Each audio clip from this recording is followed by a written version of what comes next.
Hi, Cynthia. Hi, Wendy. Have you had enough coffee? Pardon me? Have you had enough coffee for this? No, I'm working on my second cup. So I have to tell you that as we were entering the show, I saw a reference to the lap bar, and I thought, I want to open up a club called the Lap Bar. Guess what the entertainment would be?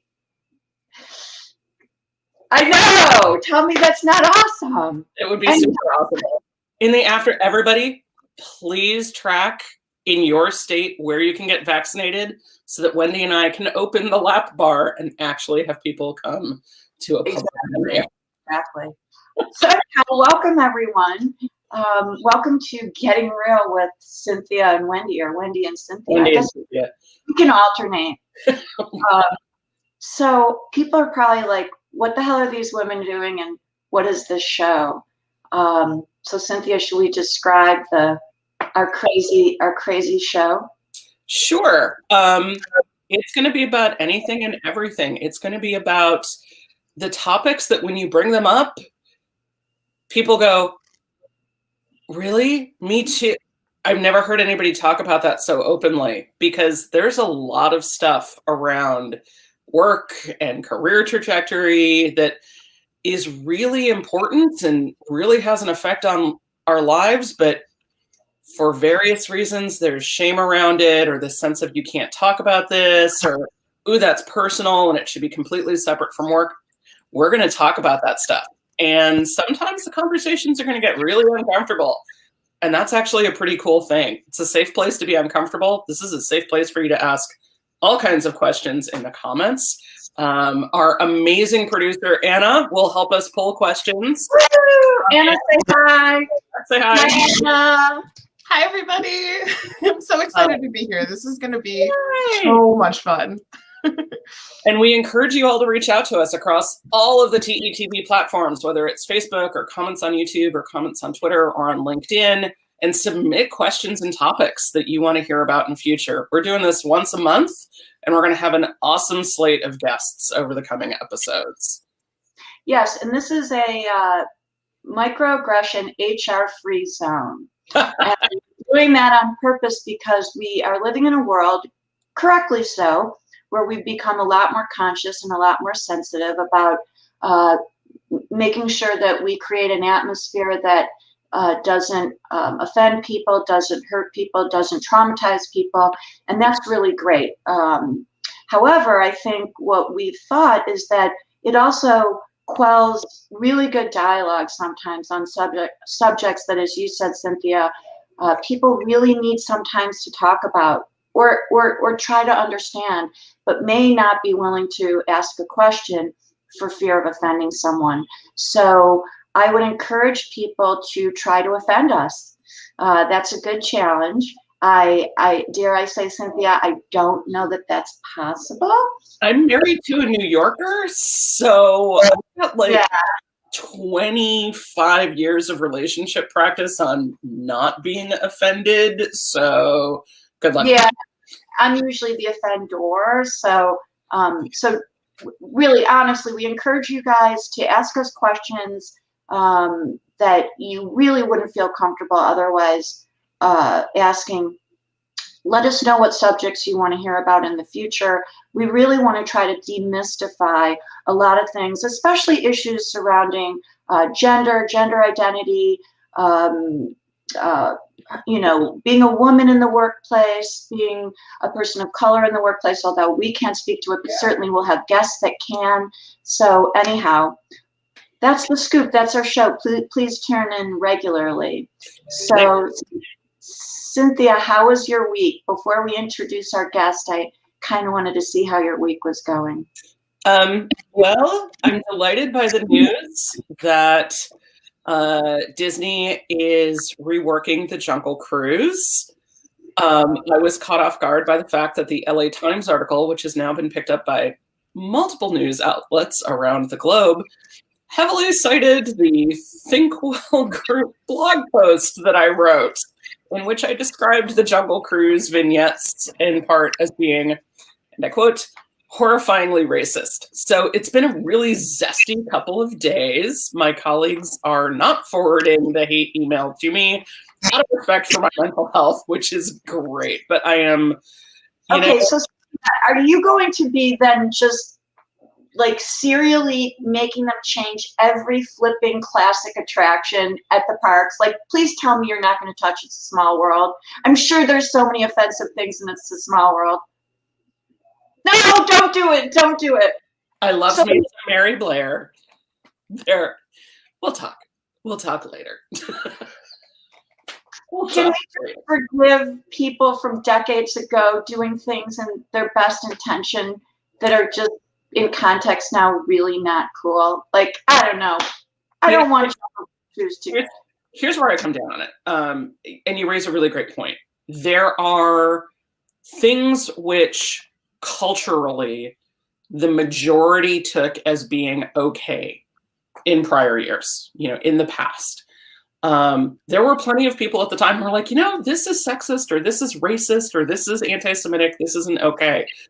There were people who stood up and tried to make those points, but generally speaking, they were swamped out by the prevailing cultural view. And I'm not going to go at people from the past with pitchforks and torches. Rarely, as I said in the article, it's not like creatives sit down and go, how can I make the most racist, sexist, horrible thing, which is going to be a huge CapEx project and persist for decades? That's really not the thought process. But I firmly believe that we have a duty to constantly look at what we've made even decades ago and go, is this harming somebody now? Is this perpetuating awful stereotypes? Is this continuing to make people feel it's okay to make those kinds of jokes or say those kinds of things or depict people that kind of way? And if the answer is yeah, there's some really bad stuff in here, we've got to figure out how to fix it, and do better going forward. We can't just be like, oh, well, it's old and that's what they thought at the time. It's open now. People are going to it now. And that's, you have to address the issue. So it's been a really interesting week. I mean, the cavalcade of EOs coming out of DC, executive orders coming out of DC, the refocusing at the federal administration level on issues around LGBTQIA rights and inclusion and racial justice. It's going to have some really big impacts for our industry, particularly the museum side of our industry, which more visibly grapples with some of these issues sometimes. Yeah, I think you raise a really good point, which is, we do need to re-examine these things. Obviously, things change, we change, but do it without the pitchforks. I think that's the key, right? Cut people a break for decisions they made decades ago when things were different. So before we introduce our guest, I thought it would be fun. We're going to do a flash round with us every week of some random question. And I thought this week we could talk about our worst theme park experience. Okay, worst theme park experience in a minute or less for both of us, because we want to get our guests on. Correct. You go. You want to go first? Mine's not that bad, but anyhow, when I worked at Universal and we went from LA to Orlando, during orientation we had to do a job, and for me it was like sell churros or do a walk around character, and I was like, definitely do a walk around character. So I was so excited, I signed up, and then 9/11 happened, and the week that I was scheduled to be a walk around character was the week after 9/11, so the park was open, but virtually no one was in there. It was about 100 degrees out, and I showed up to get my costume. I was so excited, and I got Broomhilda. I don't even know if anyone even here knows who Broomhilda is. I But do. there she is. She's a witch with a wart who smokes a cigar and drinks beer. I really think they set me up. I think this was a joke. So anyhow, I couldn't get anyone to take a picture with me. Of the 3 people that were in the park, they would run away from me. So I like almost passed out from heat. I couldn't get anyone to take a picture of me. It wasn't really fun. So Universal, if you want another walk around character volunteer, I'll do it. But just give me something like, I don't know, something that people want to take pictures with. Anyhow, Cynthia, what was yours? I'm not going to share the horrible one from when I was 5 years old. We're going to hold that one in reserve for a different occasion. As an adult, my worst theme park experience was I learned the hard way. We were at Disney World. My in-laws had come down and met us, and they had the kid for the night. So my husband and I were like, woo, extra magic hours. We're going to hit Epcot, and we're going to do drink around the world. Wait a second. Your parents take the kids and you decide to go to a theme park? What is wrong with you, No, girl? we met up with them at Disney World. Okay. The kids. I would go to something else without the kids, but go ahead. It was a family vacation. I got it. So we go do drink around the world. And then it's like, you know what? It's kind of lame to be here and not take advantage of the extra time and do a ride. And the only ride that we could get onto fast enough before park close was the orange level of Mission Space after drink around the world. It was a terrible, terrible, terrible idea. Learn from my mistakes. With that, let's go with learn from my mistakes and learn from my successes and triumphs. I'm so excited. I'll let you introduce our first guest. I'm so excited that she's willing to be our guinea pig. Please, let's all wish her well to be subjected to us. Exactly. What do we have today? We have Sarah Cole, the amazing executive director of the Glazer Children's Museum in Tampa, Florida. She is on the board of Harriet B's Daughters with me. I have known her for a terrifyingly long time. And fun fact, she is the most badass Assassins player you will ever meet. Whoa. Let's bring on Sarah. Hi. Welcome to the show. Cynthia, Welcome. I have to tell you, I had a visceral reaction to your story just now. So You had a trash can conveniently close. As you were going, I was like, don't say it. Don't say it. Oh, no. And you did. For a supposedly intelligent woman, I can make some really bad decisions. Well, yeah. Decisions. That's why we're here, to talk about our bad decisions. Bad decisions. But you've made a bunch of good decisions, because when I look at your career, it is quite the arc. And you know, when we first started out in the museum world, you and I, most people tended to go into one type of institution and stay there throughout their career. You have not. You've worked in a variety of types of museums. Can you give us the 90-second download on your career? Oh, 90 seconds on my career. So I was, I'm one of the few very lucky museum people who started at a giant, well-resourced, well-respected museum. So I started my museum career as a frontline part-time education staff member at the Children's Museum of Indianapolis. Worked in education, worked in exhibitions. After about a decade there, came down here to Tampa for my first go-round here. I've worked at the Carnegie Natural History Museum and at the Adler Planetarium before landing back here. And I think, museums are museums are museums. The audience is the fun part. And, I think this last move really helped solidify for me that children's museums are the place that I want to be. That's where my heart really is. But I just love the format, and I've had a really amazing opportunities to be at incredible institutions. So could you tell us a little something about yourself? Yeah, sure. So let's see, I'm originally from the Midwest. I'm an Indiana girl. I Can we give it up for Midwestern girls? Woo, Midwest girl. Hey, Anna's Midwest too. I'm Yes. currently visiting my family in Wisconsin right now. It's 7 degrees and it's been snowing. It's horrible. I can't wait to get back to LA. Yeah. Yeah. But the Midwest cheese girls curds move to where it's warm is what it's all about, really. Let's be honest. I have a wife. We have been together for almost 20 years, and it's kind of terrifying to me to think about the fact that we've been That's right. together for almost 20 years now. And we have 8-year-old twins. We have a dumb dog and a sweet kitty cat. And yeah, I mean, it's just there's a lot to life. My son, I have a son with autism, so that colors a lot of my perspective, and then a daughter who is truly the brightest witch of her age, and we spend a lot of time with them.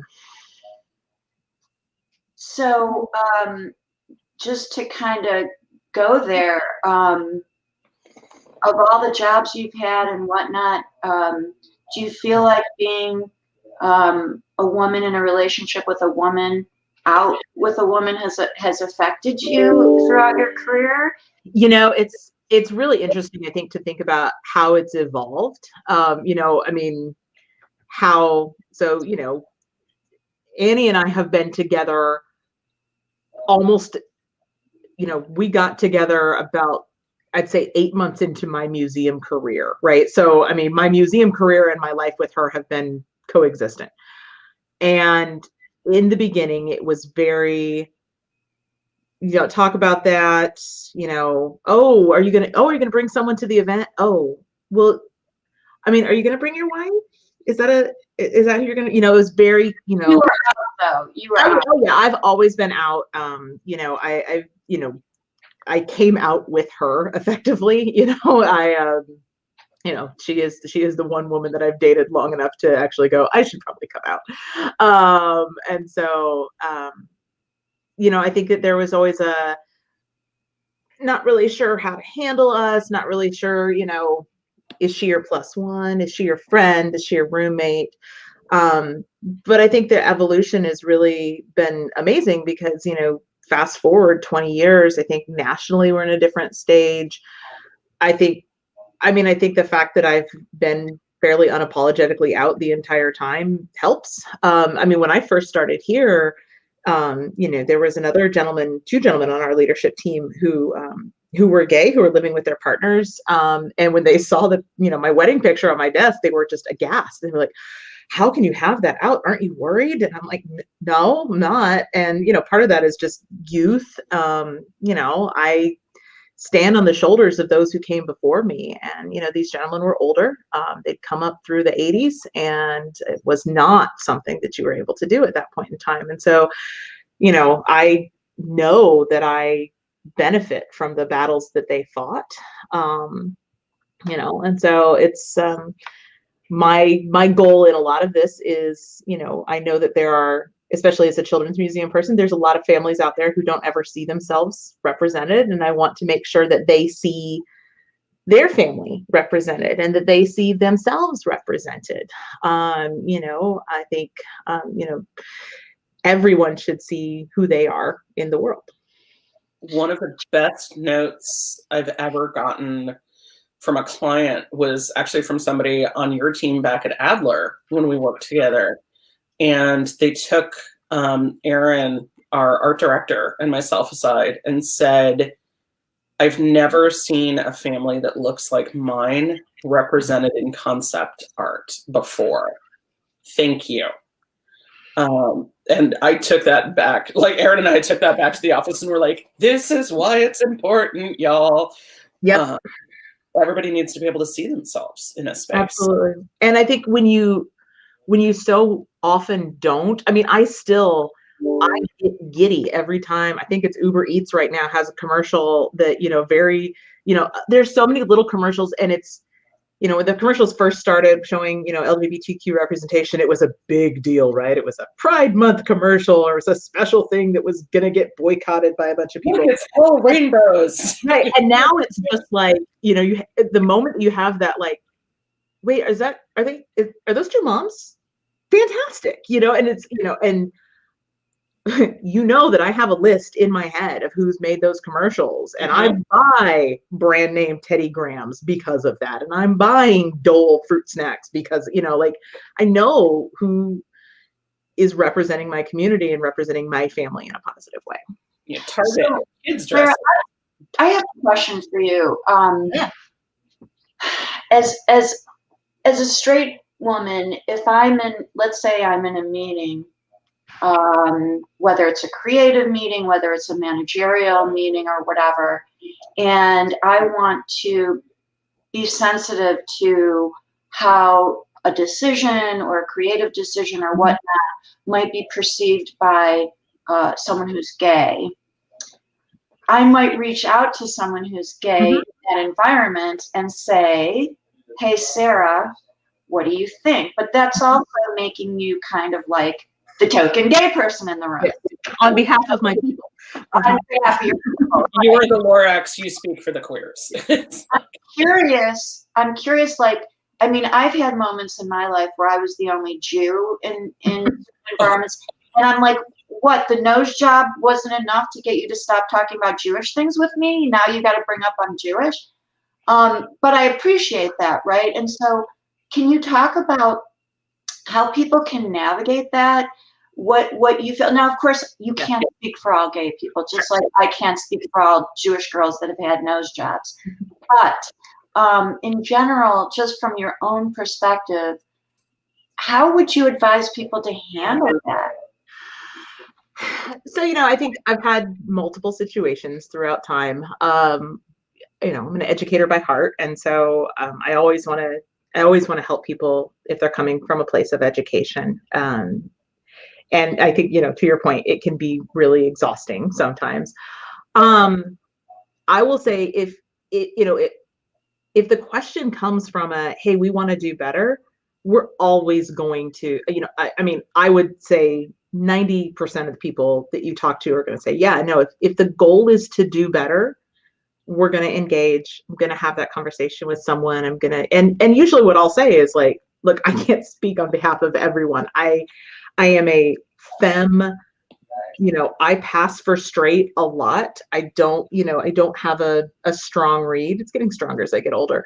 But I think I'm white, I'm upper middle class, I have a very privileged background. And so like my experience as a queer woman is very different than the experience of a BIPOC queer woman, or, a disabled queer woman, or a queer man, that's a very different situation. And so, I say, like, from my perspective, let's think about this. I think where I end up with the horrible moments are people who do fetishize, right? So, I think from that example of, rather than saying, like, hey, I have a question, how do we handle, this particular element as we're thinking about Jewish sensibilities, and, thinking about being respectful, that's one question versus something that feels very targeted. So my example is I worked with someone in a previous position who, it was right during Obergefell, right? It was like, it was happening, it was coming, everything was great. And, he came and sat himself down in my office one day and he was like, I think it's great, all this stuff that's happening with marriage, but I just don't get this whole trans thing. I don't understand what that's all about. I don't get that whole thing. And just the tone was so like, are you expecting me to agree with you and, help you, there was not a sense of help me learn, help me understand. It was very, I don't get it. Talk to me about that. And I'm like, no, I'm not engaging with you in this conversation. That was really kind of the beginning of the end of our relationship professionally and personally, because it was very clear in that moment that he was seeing a part, to me, it was clear that he was seeing a part of society as other in such a deep way that he couldn't even wrap humanity around them. It wasn't even, hey, I met this person who is trans and I don't know how to manage pronouns. If someone comes to, you know, if that's the question, that is coming from a place of learning and wanting to do better. But saying, I just don't get it. No, you don't want to get it. You're not trying to get it. And I've had way too many of those conversations in my life. Interesting. You use the word fetishize. I hazard to guess you had to deal with a lot of that around your pregnancy. Yeah. Yeah. Yeah. How'd that happen? How'd that work? Tell me how that works. I am not explaining artificial insemination to you, 85-year-old board member. Thank you. You know, no. And I got to tell you, not for nothing, being a pregnant queer woman working at a natural history museum with a bunch of PhD scientists who don't have the highest level of emotional intelligence in the world, who also are fixated on biological constructs. It's really hard and fun. I mean, like, I was just like, you're really trying to think this through, right? They wanted to, I was a paper to be read. Let's talk about the biology and how it happened. What's going on with your body right now? I'm like, you don't need to ask me if I've, you know, what's happening. I don't need to discuss my Braxton Hicks with you right now. Like, so how would you handle that? Like, okay, so let's role play just for a second. oh yeah. So Sarah, you're pregnant. I've never, like, forgive me for asking, but how did, like, yeah. See, you can't even ask the question in the same way, right? Like, if that's the question of like, I know this is, you know, so example, I had someone who I worked with who she came to me and she was like, so my daughter is asking me questions about how you had your kids because she thinks it's so great that you've got kids and she's asking me questions and I don't know what to tell her. Okay, great. We can talk about that. Let's talk about what that, you know, what that seems like. And, you know, I'd say, we have an unknown donor. I have no problem with saying, you know, we it's a fun story, right? They give you a book and you read these bios and you pick the person and they tell you what the celebrity looks like. And we always laugh because they told us the guy looked like Matt LeBlanc. So I'm always like Joey Tribbiani's kids. Okay, I am never not going to think that now at your right. kids. I mean, you know, it's fun stuff, right? You know, you could look through and the one guy is like, my favorite book is the Bible. And you're like, cross that one right off. You know, there's just a different way. It's a fun story. But when it's coming from a place, like, again, if it's coming from a place of, I'm curious, I'd like to know what's going on, that's a different conversation than, this is verbatim. Well, how did that happen?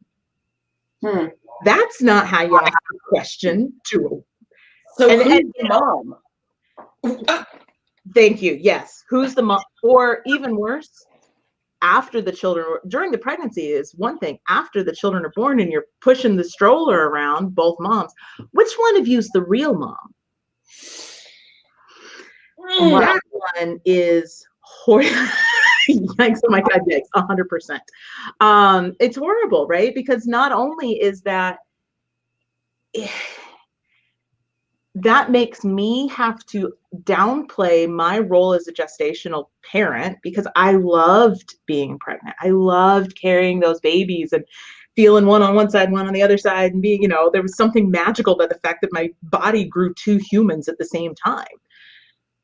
But I'm downplaying that because I know how painful that comment is to my wife, who is every bit a parent, who was there when they were conceived, who held my hand through the C-section, who held my hair back when I was puking during pregnancy, you know, who stayed at home so that I was working, who was, you know, is the stay-at-home parent to them. And so it, you know, that question of a real parent is such a gross, awful one. And unfortunately, it's still so very real. You know, we see it with adoptive parents, you know, well, which one's your real kid? Oh God, awful. So how does that manifest in a nonprofit environment where, especially, dare I say, right now, you're in an area of the country that probably has a very mixed set of various belief systems, right? Yeah. And to your museum's credit, it doesn't seem to have impacted, obviously, their hiring decision or anything like that. Within a nonprofit organization where you have a whole set of donors and, you know, you have to extract money from these donors. Mm-hmm. That's your income. It's not earned income, it's unearned income. How have you navigated that? And is it naive of me, or maybe not naive of me, is it prejudice of me to even think that's an issue anymore? Oh no, it's definitely an issue. It's definitely still an issue. You know, I think 20 years in this, I'm not the person that I was, you know, 8 years ago or 9 years ago when I was pregnant with these babies, right? At that point, when someone would ask, you know, I'd be in that moment of, well, I don't know how to answer this. You outrank me. Am I going to get in trouble? You know, after a few months of having twin babies at home and you're out of sleep, you have no F left to give. And so you just, you know, tell them what you think. But I mean, when I came into this job, I was very clear, and I said, I'm not going back into a closet. I've never lived in a closet since, you know, I haven't done it for a long time. I am not going in. You are not hiring me. You are hiring me and my family. And everyone was, you know, the board was very open about that. They were very excited about that. They were like, no, absolutely. We're hiring all of you. Can't wait to meet your family. Everything's going to be good. We've had a couple of conversations about donors, you know, oh, have you worked with this group yet? And I will say, I think that while I appreciate their philanthropic efforts within the community, their values as a corporation maybe don't align with ours. And sometimes that's heard and sometimes that's not. I have yet to get strong pushback from the board on that. It's coming, I'm sure. There's going to be a moment where we're going to clash over it. But, you know, for me, it's about living within my own integrity and also understanding that there is a value to our organization. You know, likewise, I've, you know, been in, not with me, but in situations where we've had donors in other institutions who, as it turns out, also funded anti-immigration white supremacist groups. And, you know, you find that out on the back end. And so I learned that lesson really early of when you sign on with the donor, you find out everyone else that they're funding, because I want to know who I'm in bed with, because I'm not just in bed with that donor, I'm in bed with everyone that they're in bed with. And it's, you know, it's important. We're just still going through the, you know, the exercise here of defining our institutional values. I think we all feel them in our gut, but we haven't actually written everything out yet. But it's interesting. We just had a group locally reach out to one of our education staff saying, you know, I noticed that you put your pronouns in your signature. Did you get permission to do that? And they were like, well, our CEO started doing it and we asked if we could do it too. And she said, yes. And, you know, as it turns out, we're one of the only ones locally that's doing that. And I said, you know, so I asked the team, I was like, do you guys have a problem with doing it? And like, no, we love it. It's like, great, let's keep doing it. You know, I don't think that it's, I don't know if it's still a lot of resistance. I think it's resistance to change. And I think exactly what you said, Wendy, the big fear is, but I'm going to turn away a donor. I'm going to scare someone off, and I'm going to scare that money off because it is real. You know, I haven't had to walk away from a big check yet.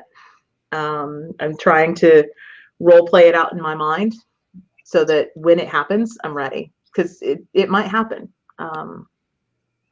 It's probably going to happen at some point, and I don't know how I'm going to handle that. That's so, building on that a little bit, because we tend not to think of leaders as having to role play or not having the answers. Anything. Yeah, it's like, you're the CEO, you're the executive director. Of course you know all of this stuff. Of course I do. How are you open with your staff about where you haven't figured out the path, and how does that help? How do you use transparency to help build that culture of permission to not know something? Oh my gosh. You know, one of the things that we talk about, you know, every organization talks about, you know, permission to fail, and failure is so great. It's how we learn and stuff. And I always said, you know, in every job I've ever had is I had permission to fail until I failed. Mm-hmm. And then I was punished for it. And, you know, I told myself, whenever I'm in this chair, once I get to this spot, permission to fail is going to be a real thing. And for me, part of that is that level of transparency of saying, I don't know the answers. And boy, howdy, this year has been a masterclass in how to talk to a team and reassure them and make them feel good about what they're doing, while also being very clear that I have no idea what's happening. You know, I mean, to say, I have no idea how long we're going to be closed. I don't know if we're going to have to close again. I don't know how long the money's going to last. I don't know where the next donor is coming from. It's terrifying. And I have heard from my team, though, that they are comforted by the fact that I'm saying, I don't know, but we're going to figure this out together. I had a board member say this to me, and I love it. It's it's going on my list of needlepoint projects. But she said, what I love about what we're doing right now is that our purpose is in pen, but our plan is in pencil. And, you know, it's a great expression. Isn't it a great expression? It was such a moment to say, like, hey, we're gonna, you know, we're gonna really focus on what our purpose is. We don't know how we're gonna get there. And yeah, transparency is hard, but I think the more you do it, the easier it gets. And at a certain point, they kind of go, oh, Sarah doesn't know what's, you know, we don't know, but Sarah doesn't know either. Sarah, I have a question in this regard, because this is fascinating to me. I'm going to say something that sounds super sexist, so for the men listening, forgive me. But this feels decidedly female to me, because when I think of traditional male leadership, I think of never revealing weakness, never revealing that you don't know something, right?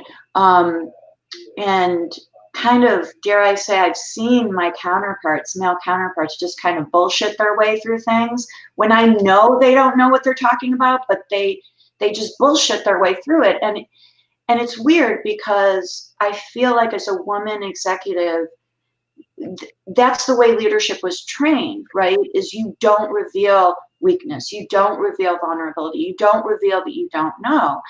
And so what you're talking about is, from a leadership perspective, for me, feels so revolutionary. And I'm curious, number one, where do you get that bravery? And number two, have you gotten sufficient validation for that leadership style that you would encourage other people to do it?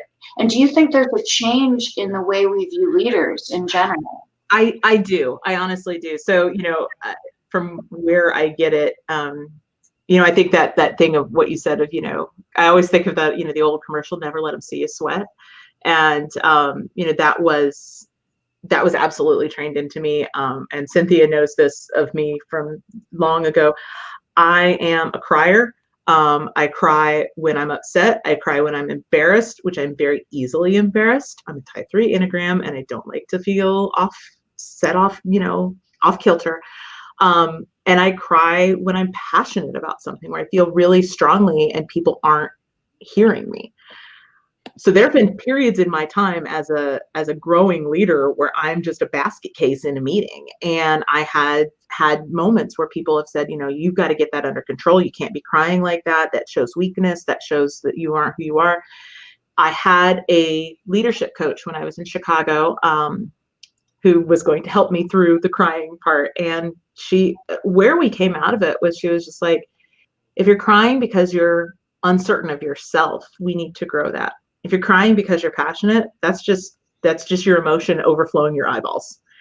And it was, you know, it was such a great moment. And I'm not going to remember the quote. There's a beautiful quote by Washington Irving where he talks about the sanctity of tears and the sacredness of what passion and tears mean. And I've always held to that. And so, you know, I will say, being a leader, especially in a space like this, you know, we are a predominantly female industry. And I wouldn't necessarily say it's a female behavior so much as a feminine behavior. And I always like to try and differentiate between that, because humans are male and female, and by gender and all along the spectrum, but there are also a spectrum of behaviors from masculine to feminine, and sometimes your biological sex aligns with that, and sometimes it doesn't, and sometimes it's all over the place.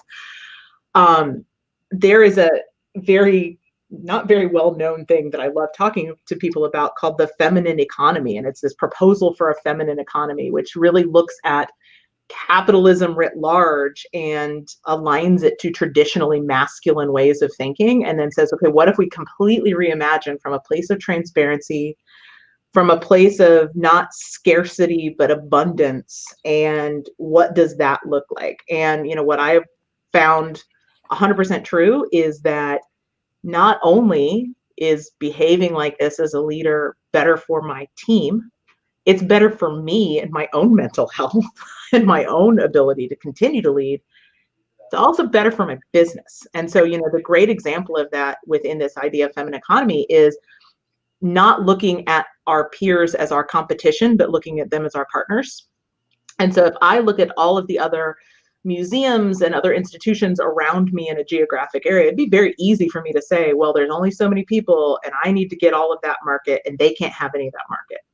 But instead, we're going out to each other, we're shaking hands, we're sharing our mailing lists, we're setting up bounce backs, we're working together as a group, and we're all growing based on that. And I do think that it is better business to live in that space of abundance versus scarcity as well. I also read a lot of Brene Brown, like a lot of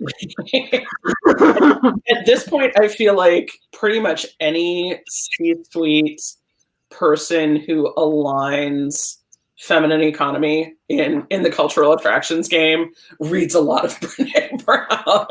It's like I'm seeing the quotes all over folks' Facebook. Absolutely. Yeah. Well, I mean, and she knows what she's talking about. Unfortunately, the other thing is she's the only one talking about it right now. And eventually there's going to be like 15 other people who were doing it. But right now it's like, it's kind of like, have you read Jim Collins? Did you read Good to Great? And now eventually there's lots of other people doing that. But at first it was just him.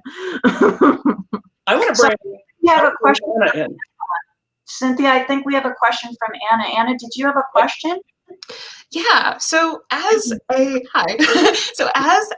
up and coming industry professional, I'm not finding myself in a place of power. I'm the entry level positions are kind of underlings. How do I start to foster that kind of communication with the bosses and management of my teams to inspire some change in something that I might not feel comfortable with? Yeah. Oh God, that's a really great question. I don't know if it's the right answer. I'll tell you how I've done it, and it's worked for me. And I've told people that I've worked with to do this. It's not always the most, there's two ways of approaching it, right? You can approach it from a very direct, this is wrong, we have to change it. And that absolutely sometimes, gets stuff done. It also, me being who I am, it hurts me deeply in the process. It damages my psyche in such a way that I can't keep going. So I always told people, be like water. So, you can use a jackhammer to carve through rock, or you can wait and you can slowly carve it with water, and be like water, bend where you need to bend, but always keep your, know where you're headed. It's kind of a slow and steady drip kind of a moment where you're like, I'm going to keep finding allies, finding people who I know are like-minded thinkers. Managing up is the hardest damn skill for anyone to learn, right? And I had a boss, and I credit her with so much. Oh my gosh, she's one of the hardest bosses I've ever worked for. Cynthia knows this person well. One of the hardest people I've ever worked for, but she was also one of the best bosses I've ever had, because she taught me so much about how to be managed and how to manage up. I mean, I remember her sitting me down and saying, look, I'm not going to remember the things you tell me. If you want to get my attention, this is the way to do it. And so she was teaching me how to manage up and how to manage her. And so the next time when I had a boss who was not that aware and did not know how he needed to be managed, I was able to either say, what's the best way for me to get things through to you? Or say, okay, I'm noticing that when people communicate this way, they're getting a lot more. So I'm going to start going this way to get to you. And I think just socializing those behaviors, I do believe that good culture will out, and eventually those people who are behaving from a space of integrity, behaving in a moral way, behaving in a way that builds other people up, are going to fill in more than those people who are willing to cut people down. It's not like that everywhere. I mean, I work in nonprofits, I work in museums, I work in children's museums. We are a happy, kumbaya place to be. It doesn't mean we don't have our problems, but we're all preschool teachers here, so we're all friends, we're all nice. There's definitely issues. I've been in some really toxic museum environments as well. But it's a long game. Well, thank you for your insight. I appreciate that. It's definitely, it can be hard to feel like, okay, I'm ready to step up and say something. I mean, I don't have that problem. I'm very much a boisterous person, and I feel like I fit in great with you guys. But for someone who might have a smaller voice, that's, yeah, that sounds like I think that what I always tell people is it is very rare to be the only person who sees something that's wrong. It's very rare to be the only one who sees it. And so if you find yourself in that situation, completely different, story. But for the most part, someone else sees it, and there's strength in numbers. And so finding more people to rally to your cause, to really figure out, like, look, this is problematic. This is a big thing. And then know when to bring in the battering ram and say, okay, the niceness has stopped. Someone, whether it's, if you don't have that skill, like I don't have the skill to be a battering ram, but I know people who do. And so when I need a battering ram, I know who to call on, and one of them sitting right there. I know who to call to be that loud battering ram for me. There's one thing that you mentioned in your answer, Sarah, that I want to highlight, and you referenced finding an ally. That's not just, the allies around you who also see the problem.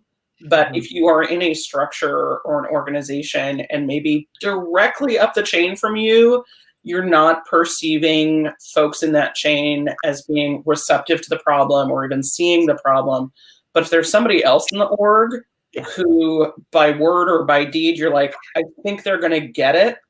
It's okay to go to them and ask for coaching and be like, hey, I noticed this thing. Can you help me figure out a path forward around it?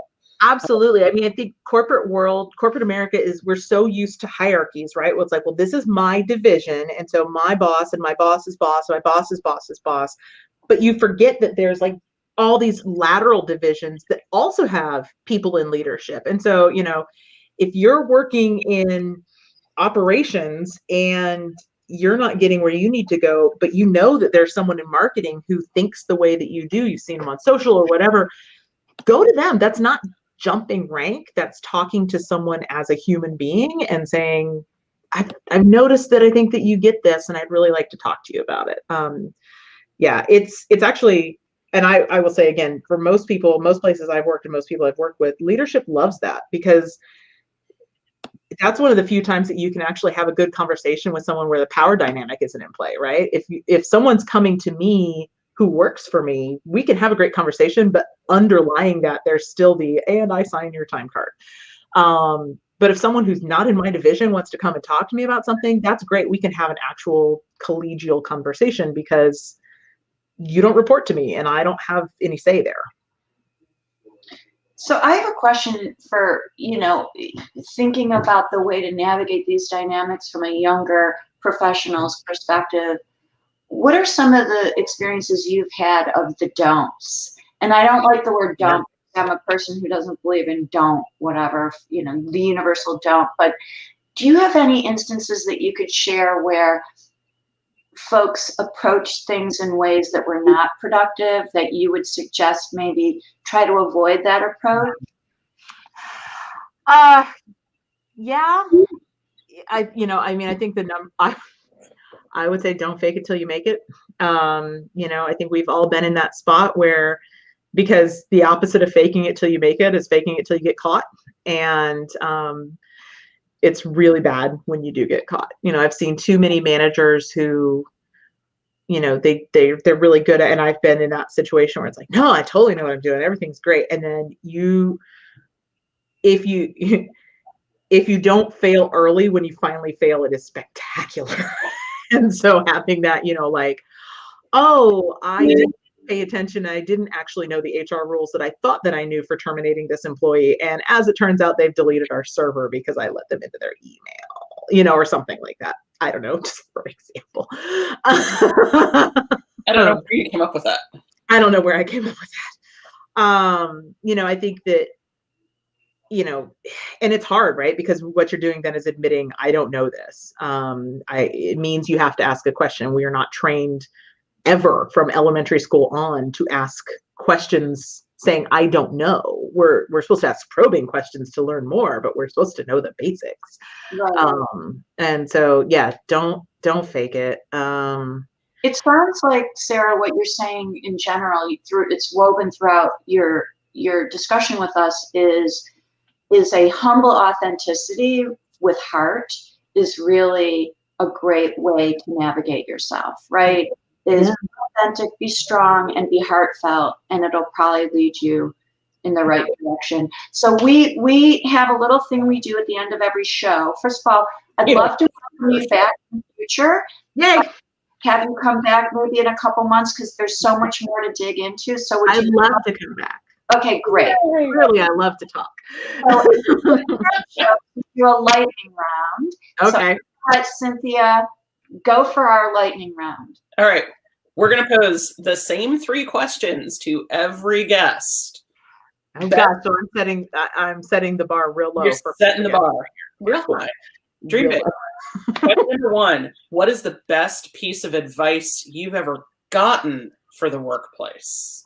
Best place I've ever gotten for the workplace. I won't hum the Jeopardy theme. No, it's okay. You know, I think that it's, you know, not like a pithy piece of advice, but I think the best thing that a manager or someone supervising me has ever done for me is look at me when I've said, you know, I've got this much and I don't know the next steps, and say, that's okay, we'll figure it out. And, you know, leaving that space for ambiguity. And so it kind of taught me early on that it's okay to leave that little bit of space for ambiguity because we will figure it out. Awesome. Question number 2. Okay. What is the book you wish everyone had bandwidth and opportunity to read? You know, you're going to like, it's so ridiculous. I wish I read more, honestly. I hear you. And I'm saying, like, I'm going to answer 2. I'm going to answer here's the book that I think people professionally should. So I honestly believe that people should read Dare to Lead, Brene Brown. I really think it's a good one. It distills, and especially from a workplace, I think it's a really strong one. The other book that everyone should read is Red, White, and Royal Blue, which is hands down my favorite romance novel of all time. It's delicious trash. It is delicious trash, and it is about the son of the President of the United States and the second son of the royal family of England having the best meet cute frenemies and falling in love, and it's fantastic, and you should all read it. Sarah made me read it when I was like completely stretched to the breaking point. And it just fills your soul. It is candy. Has it been option? That sounds like a movie waiting to happen. It needs to get option. It needs to be. Maybe I'll look into it. Yes. Please do. You're the lawyer. Get onto that. Which is a great segue to the third question. I'm sorry, I don't mean to interrupt, but since this is our first show, Anna, do you mind keeping a running list of our guests' favorite book recommendations?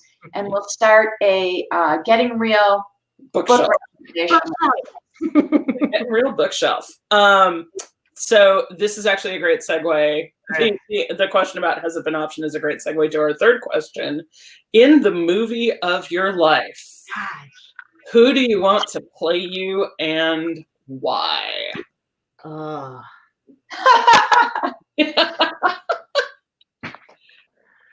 mean, I think I want to say Melissa McCarthy because I love her. She's amazing.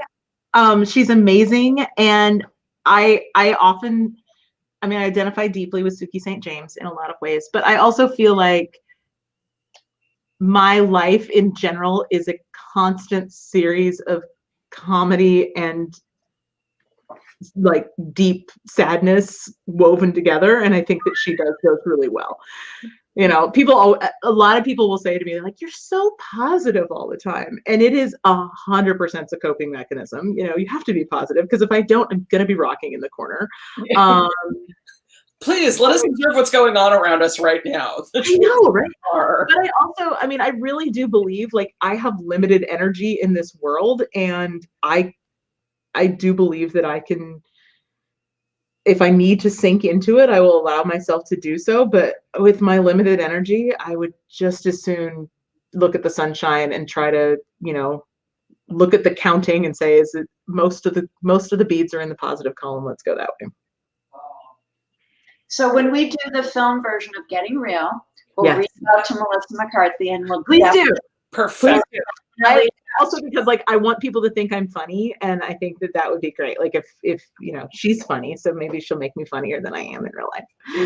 Anybody who has not watched the clip from the Emmys when she won Best Actress in a comedy series, and the lead up to that when the nominees were announced, you need to go on YouTube and find that, because it's really wonderful. She's lovely. So Sarah, thank you so much. You were a great. Thank you. It was such an honor to join you guys.